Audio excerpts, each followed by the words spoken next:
This week on Snapshot, we look at the 20th anniversary of Spaced, our top film pick of the week, and James has an encounter with a certain horrible goose.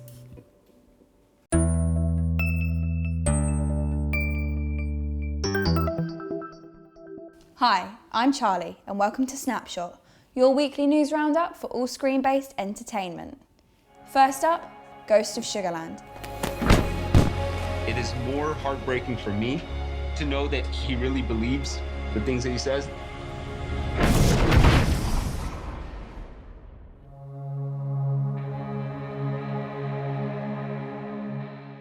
This deeply personal and moving story explores living with the aftermath of a close friend defecting to ISIS. This short-form documentary is directed, written by and stars Bassam Tariq. We contacted the Texas native to hear it straight from the source why he wanted to tell his story. I had a desire to share a portrait of my friends through the lens of disappearance and loss. They didn't want to be filmed, but putting on masks made it easier for them to speak freely. We are all hugely paranoid as well, and afraid of guilt by association. I love my friends and wanted to celebrate them. Here with me now is our director, Sara. She's the one that brought this documentary to our attention. So, Sara, how did you come across this film? I was scrolling through the recommended upcoming Netflix titles, and it just looked really interesting. From the get-go, the posters, I was like, wow, that is something I need to watch at some point. And what was your takeaway from the story? So why do you think it's so important to look at this kind of story from this perspective? It shows radicalisation in a really honest way, if that makes sense. Yeah. So it was just a guy who wanted to learn more about a religion but went to the wrong places for his information.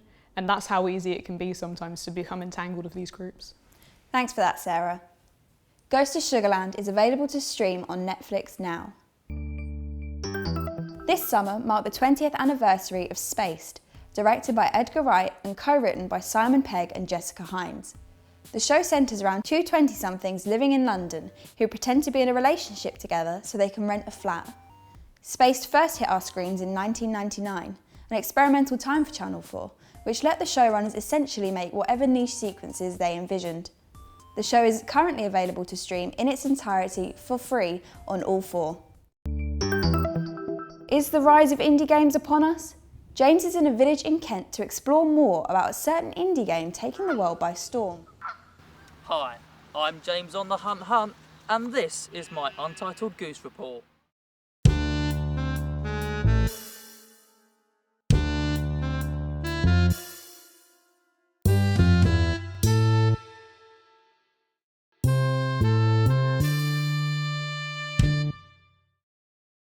It's the 20th September 2019. It's a lovely day in the village, but not for long. There's a horrible goose on the loose and it's taken the world by storm. How has a small indie sandbox game about being a goose garnered the success it has? Well, let's look at its target demographic. It's basically everyone.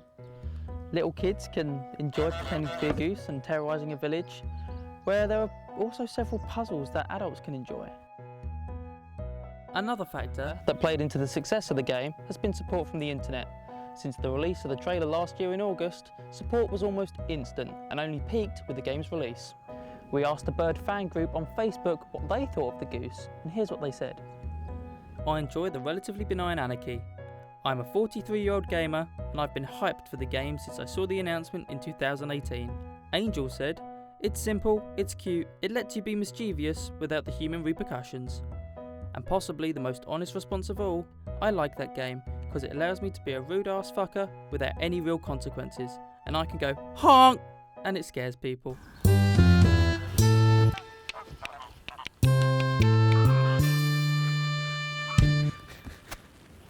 So, we know what the people think of the goose, but what do the geese think? How do you feel about how, as a goose, you've been represented by Untitled Goose Game? Do you think that this is the publicity that you've been needing, or has it painted you out to be a bad guy?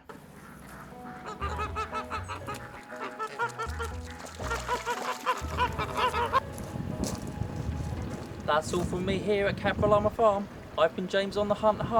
Back to you in the studios. Nice one, James. That brings us to our film pick of the week. Our spotlight this week is on Mira Folks' directorial debut, Judy and Punch. This Australian-made project follows a couple who are trying to revive and make successful their puppet show. The film premiered at the London Film Festival on the 12th of October, but it will be in cinemas nationwide from the 22nd of November. That's all we have time for this week at Snapshot. The links to everything we've talked about are in the description below. Be sure to subscribe so you're in the know for our next weekly roundup.